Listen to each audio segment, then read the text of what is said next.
अरविंद के अंदर धैर्य बिल्कुल भी नहीं था। वह एक काम शुरू करता, कुछ दिन उसे करता और फिर उसे बंद कर दूसरा काम शुरू कर देता। इसी तरह कई साल बीत चुके थे और वह अभी तक किसी बिजनेस में सेटल नहीं हो पाया था।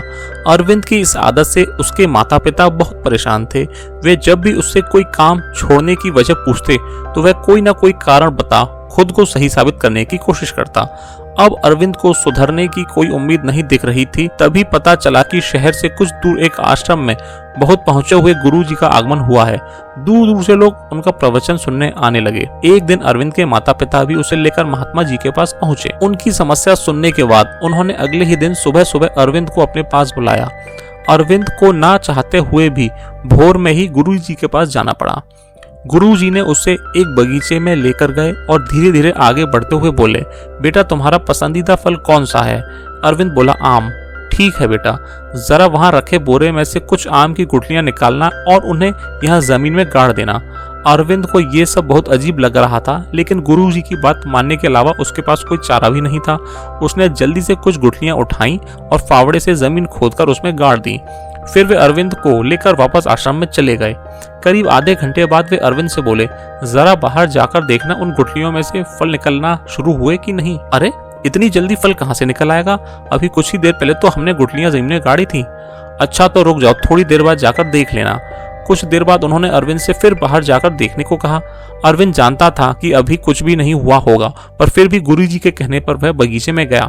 लौटकर बोला, कुछ भी नहीं हुआ गुरुजी, आप फल की बात कर रहे हैं, अभी तो बीज से पौधा भी नहीं निकला है। लगता है कुछ गड़बड़ है, गुरुजी ने आश्चर्य से कहा। अच्छा बेटा, ऐसा करो, उन गुठलियों को वहां से निकालकर कहीं और गाड़ दो। अरविंद को गुस्सा तो बहुत आया, लेकिन वह दांत पीसकर रह गया।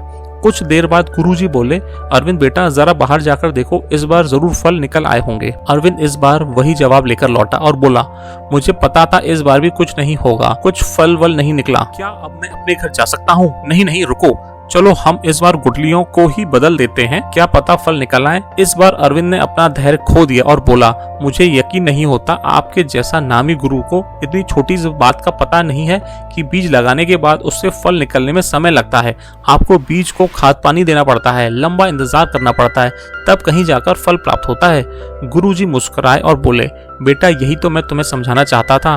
तुम कोई काम शुरू करते हो, कुछ दिन मेहनत करते हो, फिर सोचते हो प्रॉफिट क्यों नहीं आ रहा, इसके बाद तुम फिर किसी और जगह वही काम नया शुरू कर देते हो, बार भी तुम्हें रिजल्ट नहीं मिलता, फिर तुम सोचते हो कि यार ये धंधा तो बहुत ही बेकार है। बात समझ लो, जैसे आम की गुठलियां तुरंत फल नहीं दे सकती, वैसे ही कोई भी कार्य तब तक अपेक्षित फल नहीं दे सकता जब तक तुम उसे पर्याप्त प्रयत्न और समय नहीं देते। इस बार कोई काम शुरू करो तो अधीर होने से पहले ये आम की गुठलियों के बारे में जरूर सोच लेना, कहीं ऐसा तो नहीं कि तुमने उसे पर्याप्त समय ही नहीं दिया हो।